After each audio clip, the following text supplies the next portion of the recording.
Hi, this is Johnny Bergen with another Chicago Blues guitar lesson. Some of you guys probably recognize that as The Leading Brand by Earl Hooker. Great tune, great song for a kind of intermediate or beginning guitar player to try to learn because it covers the whole neck and there's lots of musical wisdom and wit in this song. Earl Hooker's pretty much my favorite guitarist of all time, but that's me. Start out, we're going to use the slide. I think it's better on the pinky. And the main reason why is because how are you going to, it's pretty difficult to play this E7th chord with your slide on the third finger. Maybe you can do it. I did it, but it wasn't pretty. So do whatever you want there. But you really, this E7th chord is kind of part of the deal. It goes like this. Here's your typical E. And I just took this out and put that on the third finger on the third fret of the B string. The song reminds me a lot of Hideaway, or also Hold It. Da da da da, do do do do do do, ba ba da ba.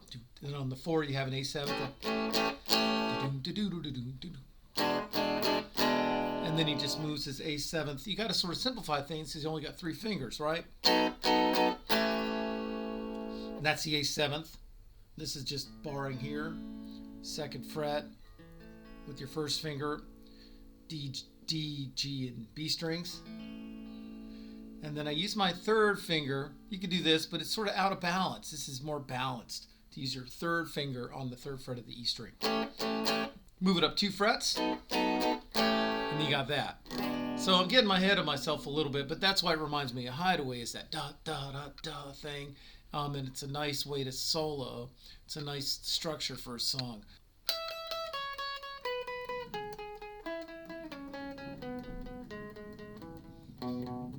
It's a 3-bar intro, kind of a idiosyncratic. So if you think of a G chord, then you have the top 4 strings of a G chord, and then you move that all the way up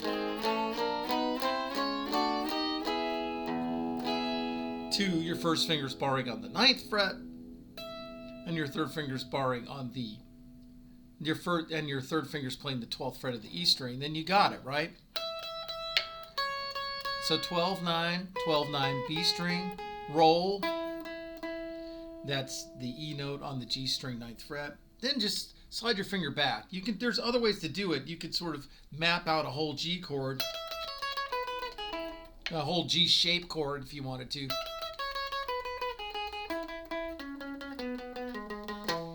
That's not wrong, but I've really looked at it and I think it sounds more like this.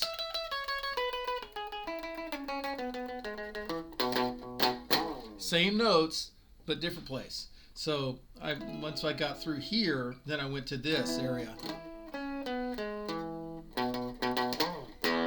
So, and it's a little tricky sometimes because you're sort of accenting that da da da da da da da da da. It's not da da da da da da da da da da. It's like da da da da da da da. It's like, come on, let's go, you know. So sometimes you're going to do the accent when you have an upstroke, and that can throw off your picking a little bit. So just practice it slow. See, that was up.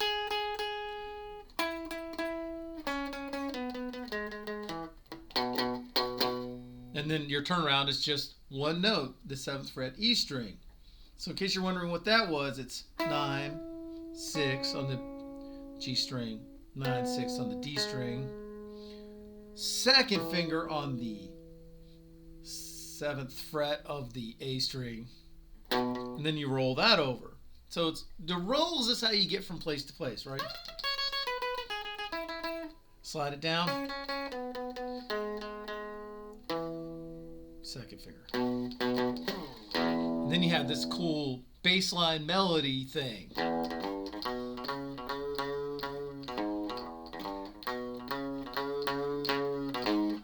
He definitely had a real hillbilly picking streak that was just like 20% of what he did, kind of. But it was an important ingredient of what he did.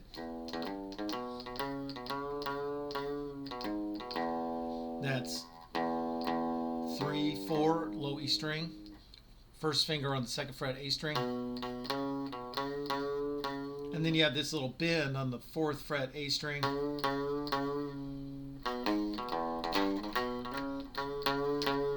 Same thing. Or on the 4 chord with the A and D strings. And then same note sounds different over the 5 chord, doesn't it? So that same bend on the 4th fret A string. Then he moves it up to the D string. And then he has to sort of jump. Those are the same notes, an octave lower, right?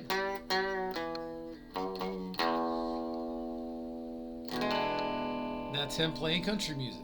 And then you have the second go around is where he plays just an E chord, just right with a slide, which is like da da da da, but it's just bop bop bop.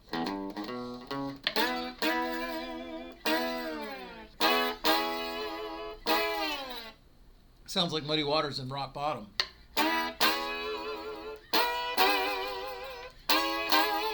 But anyway,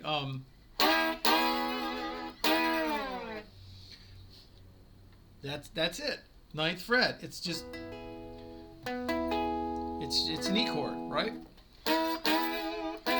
And then he just plays his A7th, and then during that hole, he actually goes back and plays the bass line. Guess he's done a few trio gigs in his life, I bet, right?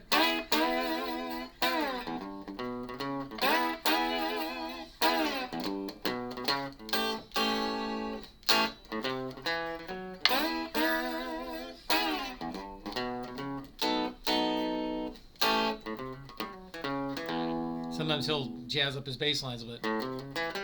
I don't know if he did it there or not.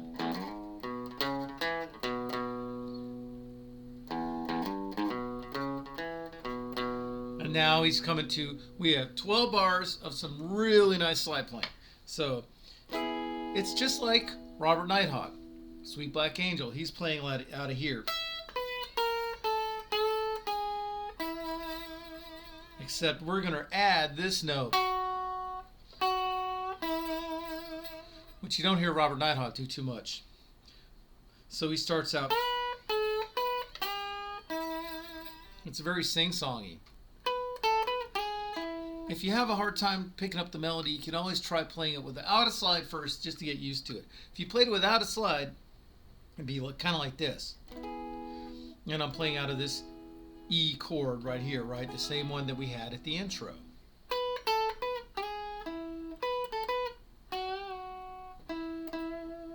If you don't know what that is, that's a bend on the 2nd interval, F sharp, 7th fret B string.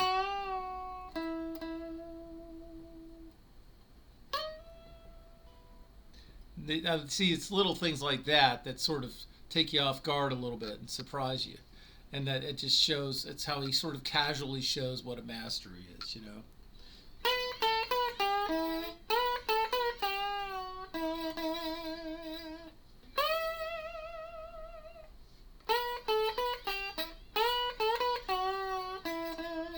So you have some wiggle room here. It might not be, it might be this, which the minor third fits real well over the 4 chord, right? Because it's this minor note is 7th of your 4 chord. And then he hangs on the 2nd, makes you wait.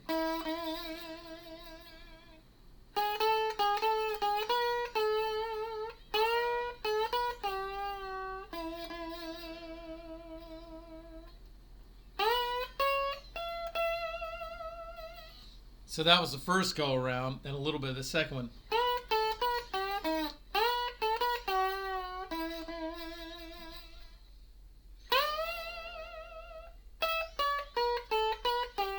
He just covers a lot of ground, that 2nd fret. You could do it on the 1st string, but I like it on the 2nd string. Then you just walk on down, 17, 15, back to your 12.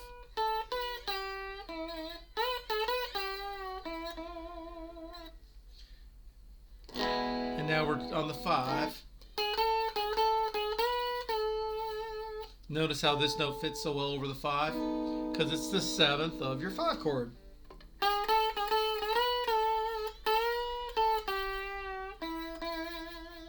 Or, careful with that 9. The major third, just make it almost major. Okay, so that's the first go round. Second one.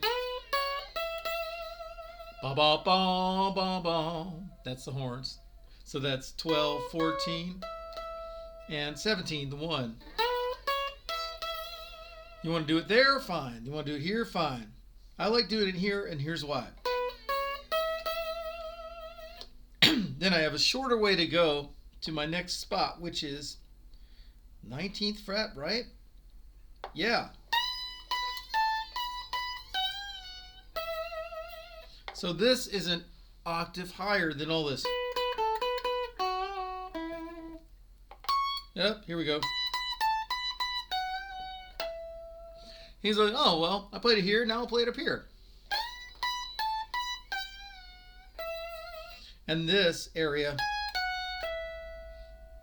which is the major third, the 2nd, and the 1, is the same as here.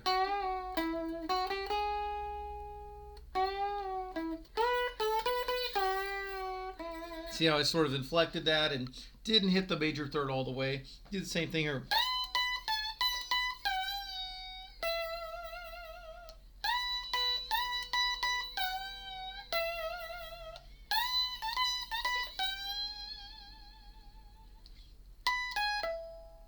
It's out of kind of, you can think of it as out of a D shape here, all the way up on, 16, 17, 16.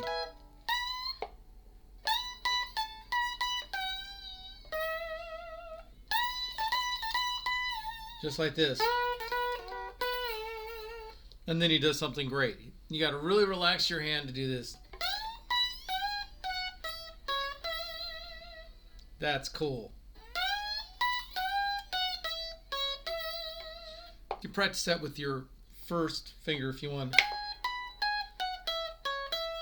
Just to get used to it. So that's way the... You can even practice it down an octave lower just to get the hang of it. That doesn't sound so hard all of a sudden.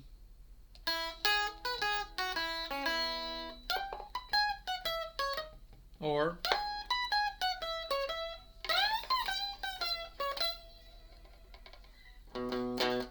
Yeah! His turnaround is just one note. And then he goes...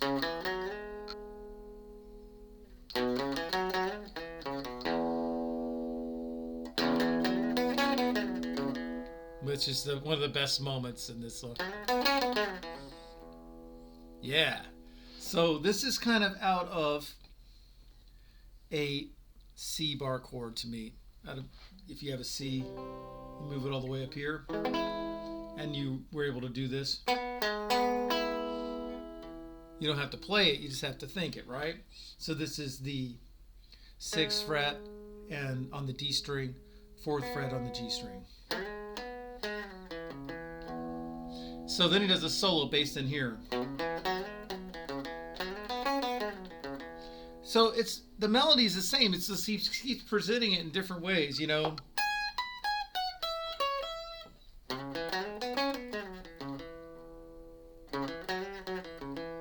Over the 4, you can make that 3rd minor.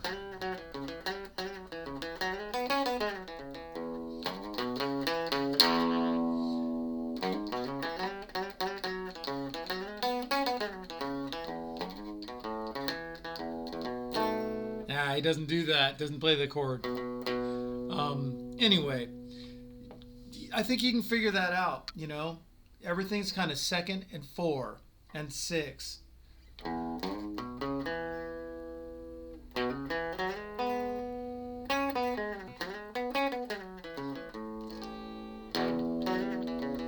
You could actually practice just to yourself, like out of time,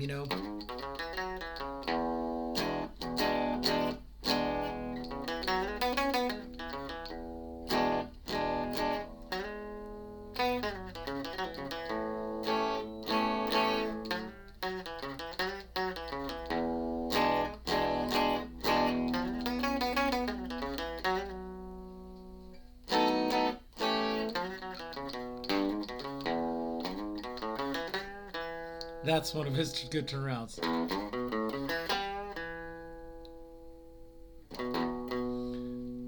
And he has a sly way of putting in there, like,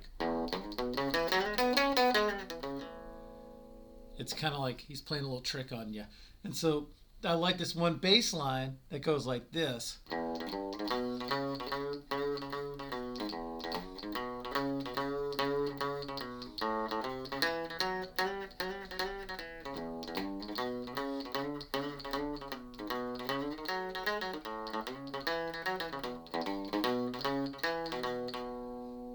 That's what he does during the piano solo, which was a bit earlier. So first there's that intro, then there's a piano solo,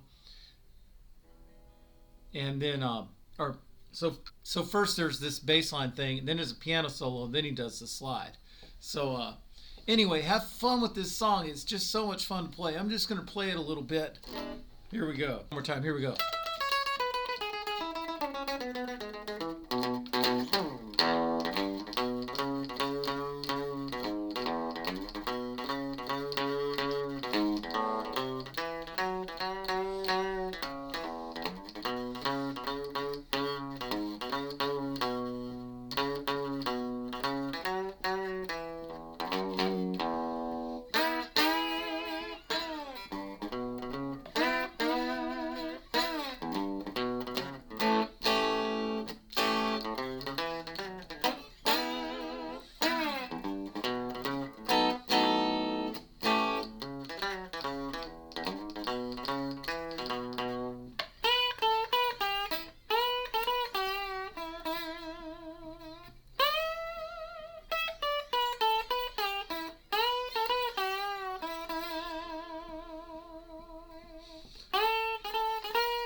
All right, I hope you enjoyed this little lesson. You know how much I love Earl Hooker. You guys know that. I even recorded a version of this on my Johnny Live record on the Delmark label.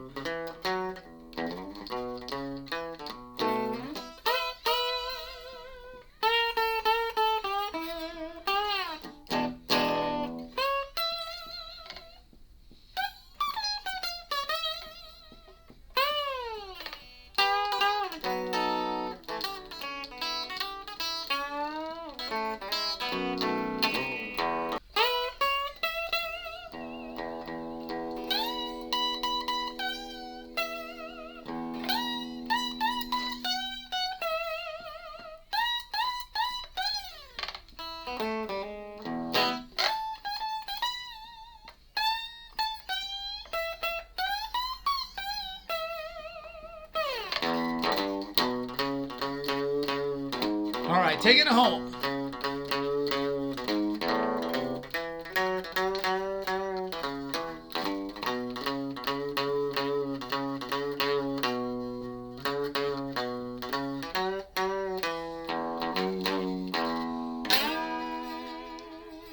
All right, thanks for watching. Do join me on Patreon to support these free lessons. Subscribe to my YouTube channel. Share it with your friends. Hope to see you guys soon on the road. And thanks a lot. See you next time.